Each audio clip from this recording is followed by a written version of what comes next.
Bernina Jeff from High Fashion Sewing Machines in Grand Junction, Colorado.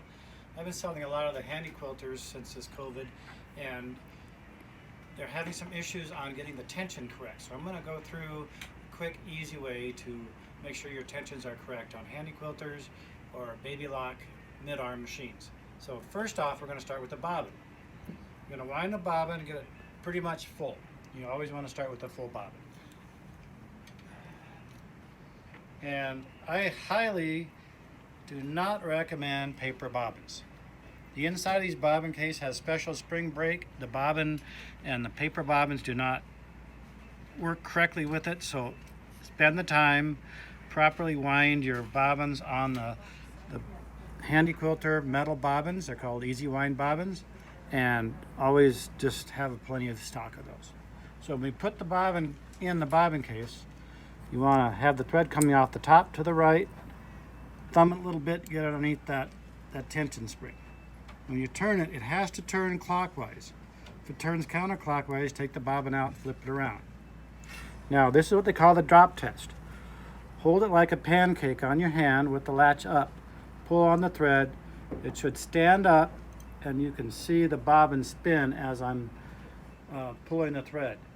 If it doesn't stand up, turn it about a quarter turn tighter on there's two screws on the bobbin case. The bigger the screws, turn it about a quarter turn tighter and test again. If it's too tight, I'm going to demonstrate by about a half a turn. Oh, didn't get a full half turn out of it. I'm going to tighten it up. If it's too tight, it lifts off your hand and doesn't spin. And that will not properly, that's not the right tension. So you want to find that exact spot where it lifts, stands up on your hand, doesn't lift off, and the bobbin turns. So that's perfect tension. That's your baseline. Whatever you thread, every time you change a bobbin, do that test. Trust me, every time you change a bobbin, do that test. Put it in your machine. Now, the upper tension is the other issue. What I see newbies doing is they do not pull it tight enough into these tension units. Those are two little discs that have a really strong spring, and when you get it between those tension, you really have to floss it up really super tight. And here's a big version of it. So pretend these are your tension unit. This is about what it looks like. You have to,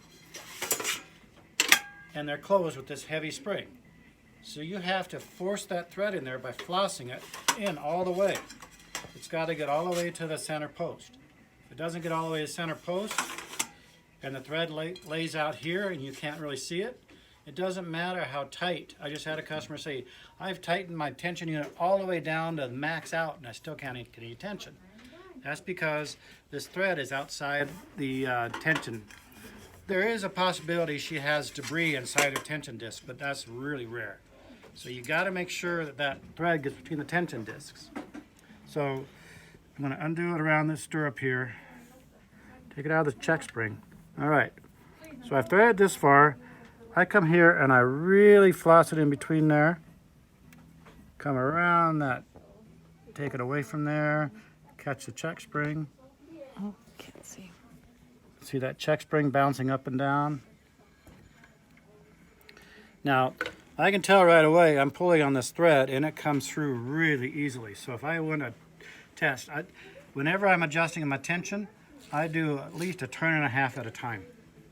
You can't just do one little click at a time. You'll be there all day. You do a good turn and a half. You test to see if it's pulling to the top. If it's pulling to the top, turn it back a half a turn. Do a test, still pulling to the top, turn it back a half a turn. You just cannot be fussy about this. You have to turn a lot of turns. Most Handi quilters don't have any way of knowing what your tension values are. Some of the newer ones actually have a reader of a tension, but you can't be timid on this. You have to do some turns. And I pull on the thread, and if it is about almost bending the needle, I know that's a good place to start. So it should pull down that check spring really well. If you thread it all the way to this point and pull on it, it doesn't pull down your check spring, it's not tight enough. So you can tighten this up until it starts breaking your upper thread, and then you can back it off. And you want to check the back of your project, and the top and the bottom, the tension on your thread should be equal. Another demonstration here. If your bottom thread's coming to the top, that means your tension on the top is too tight. It's looking like this. If your top thread is going to the bottom, that means the top tension is not tight enough, so crank it up a whole turn. What you want is you want that little knot or that interlock to be exactly in the middle of your fabric and not seen from the top or bottom. I also do not recommend having a white thread on the top and a black thread on the bottom. It's going to show somewhere when you go around corners and do loops and that sort of thing. It's just the physics of the stitch. So try to always have a thread that is pretty close to the same color top and bottom.